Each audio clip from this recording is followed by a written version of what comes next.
নিত্যদিনের রান্নায় আপনাদেরকে স্বাগত। আজও আমি হাজির হয়েছি নতুন একটা রেসিপির সাথে। আমরা বিভিন্ন ধরনের ইলিশের রান্না করে খেয়ে দেখেছি, তো সর্ষে, পোস্ত এসবের থেকে আজ একটু অন্যভাবে আমি ইলিশ মাছটা বানিয়েছি। আজ বানিয়েছি ইলিশের হালকা পাতলা ঝোল। একটু জিরে, একটু হলুদ, এই দিয়েই কিন্তু এই তরকারিটা খুব সুন্দর হয়। এই ইলিশের হালকা পাতলা ঝোলটা এত সুন্দর হয়, আপনি অন্য কোনো রেসিপিকে কিন্তু ভুলে যাবেন। একবার দেখুন আমি কিভাবে এটা বানাচ্ছি, আর সবাই আমার পাশে থাকবেন। নতুন বন্ধুদেরকে আমি আমার চ্যানেলে স্বাগত জানাচ্ছি, আর যারা আমার পুরনো বন্ধু তাদেরকে আমি ধন্যবাদ জানাচ্ছি আমার পাশে থাকার জন্য। চলুন দেখতে থাকুন আমি কিভাবে এই ইলিশের হালকা পাতলা ঝোলটা বানাই। ইলিশ মাছের পাতলা ঝোল বানাতে লাগছে বড় সাইজের একটা বেগুন, তাকে টুকরো করে নিয়েছি, দুটো কাঁচা লঙ্কা, টমেটো, হলুদ, জিরে, একটু লঙ্কা গুঁড়ি, নুন আর কালো জিরে ফোড়নের জন্য। আর লাগছে ইলিশ মাছ, যেটাকে আমি নুন হলুদ দিয়ে 10 মিনিটের জন্য মেখে রেখে দিয়েছি।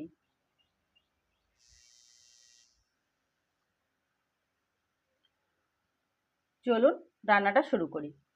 গ্যাসের ওভেনে কড়া বসিয়ে আমি তেলটা গরম হতে দেব।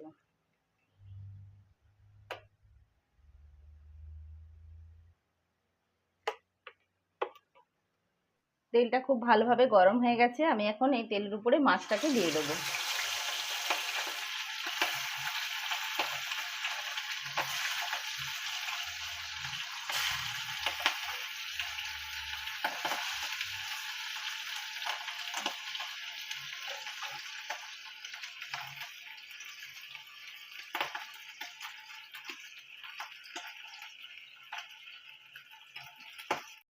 মাছটাকে কড়া করে ভাজবো না, হালকা করে ভেজে নিচ্ছি। এক পিঠ হয়ে গেছে, আর এক পিঠ উল্টে দিলাম।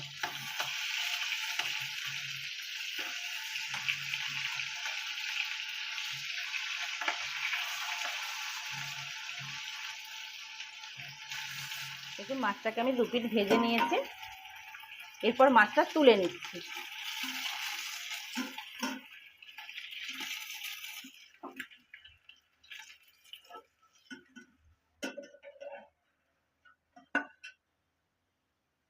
ওই তেলের উপরে কালো জিরে আমি ফোড়ন দিয়ে দিলাম।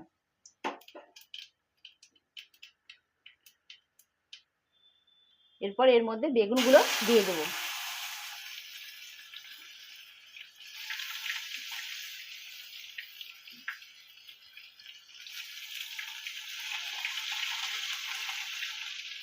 বেগুনগুলোকে একটু নাড়াচাড়া করে নেব তেলের মধ্যে।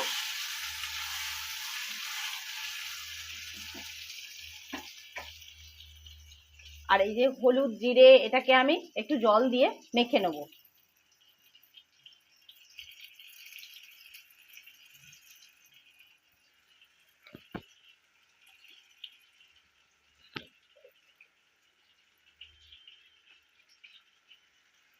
কারণ আমরা সর্ষে ইলিশ, বিভিন্ন ধরনের ভাপা ইলিশ এসব বানিয়ে খেয়েছি, একবার এইভাবে বানিয়ে দেখবেন। খুব অল্প মশলাতে সর্ষে ইলিশের থেকেও কিন্তু এই হালকা পাতলা ঝোলটা খেতে খুব ভালো লাগে। আমি টমেটো লঙ্কা দিয়ে দিলাম। এরপর আমি এই যে মশলাটা গুলে নিলাম এটাকেও এর মধ্যে দিয়ে দিচ্ছি।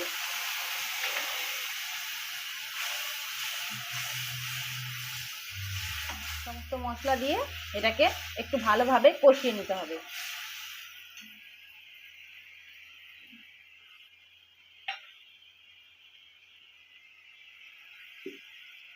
ঝোল নেবেন, যে যতটা পরিমাণে ঝোল নেবেন সে ততটা পরিমাণে জল দেবেন। আমি সমস্ত মশলা, টমেটো, লঙ্কা সমস্ত কিছুকে কষিয়ে নিয়ে জল দিয়ে দিয়েছি। এরপর এর মধ্যে মাছগুলোকে আমি দিয়ে দেবো।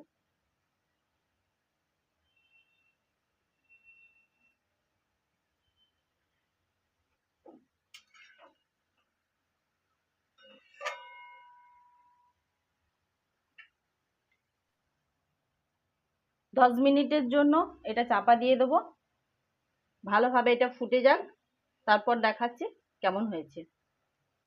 চলুন 10 মিনিট হয়ে গেছে, এখন দেখি ইলিশের ঝোলটা রেডি হয়েছে কিনা।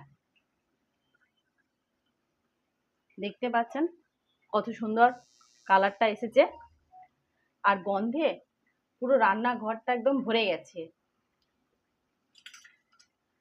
আমার এই ইলিশ মাছের হালকা পাতলা ঝোল একদম রেডি হয়ে গেছে। গরম ভাতের সাথে এটা খেতে খুব সুন্দর লাগে। আপনারাও একবার এইভাবে বানিয়ে দেখুন, কত সুন্দর লাগবে। বারবার ইলিশের বিভিন্ন রেসিপি তো খেয়ে দেখেছেন, একবার আমি যেভাবে বানালাম ইলিশ মাছটা, সেইভাবে আপনারা একবার ইলিশের হালকা পাতলা ঝোলটা বানান, দেখবেন খুব সুন্দর লাগবে।